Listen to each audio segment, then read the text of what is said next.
Assalamualaikum warahmatullahi wabarakatuh. Kembali lagi bersama saya di channel Kampus Tani Tradisional.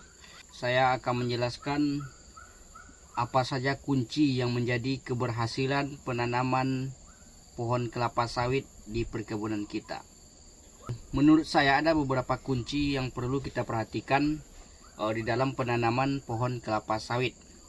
Di antaranya yang pertama yaitu persiapan lahan. Jika kita memiliki perkebunan atau lahan kosong, maka kita melakukan pembersihan lahan, diantaranya mungkin dengan cara di staking.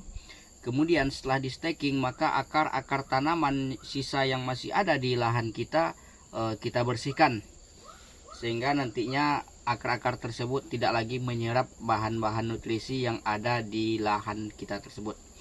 Selanjutnya kita lakukan pemagaran supaya hewan-hewan liar yang ada di sekitar perkebunan kita tidak mudah masuk dan mengganggu tanaman kelapa sawit kita nantinya.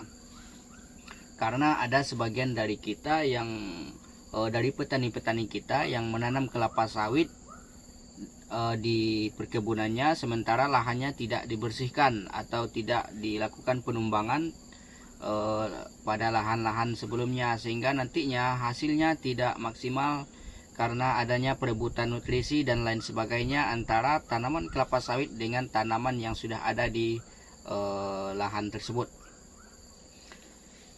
Kemudian yang perlu kita perhatikan untuk menunjang keberhasilan penanaman pohon kelapa sawit, yang kedua yaitunya jarak tanam. Jarak tanam yang kita gunakan untuk penanaman pohon kelapa sawit ini kita sesuaikan dengan varietas yang kita gunakan. Apakah pelepah pendek atau pelepah panjang, atau disesuaikan karena masing-masing varietas memiliki panjang pelepah yang berbeda. Tetapi saya merekomendasikan untuk baik itu pelepah panjang, baik itu pelepah pendek, sebaiknya kita gunakan jarak tanam 9x9 dengan model mata 5 atau segitiga sama sisi. Model ini sangat menguntungkan bagi penyerapan atau pencahayaan untuk tanaman kita nantinya. Dengan model mata 5 ini juga nantinya itu akan menambah jumlah pokok sawit dalam per hektarnya. Tentunya ini juga sangat menguntungkan bagi kita. Kemudian selanjutnya yang perlu kita perhatikan yaitunya lubang tanam.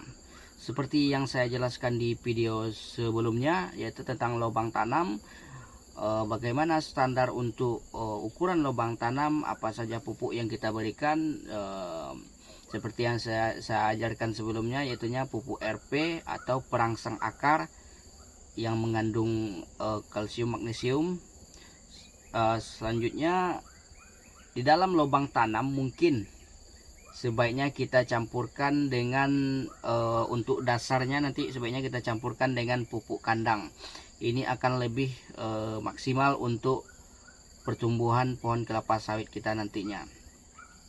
Yang perlu kita perhatikan selanjutnya yaitunya kondisi bola tanah pada bibit kelapa sawit.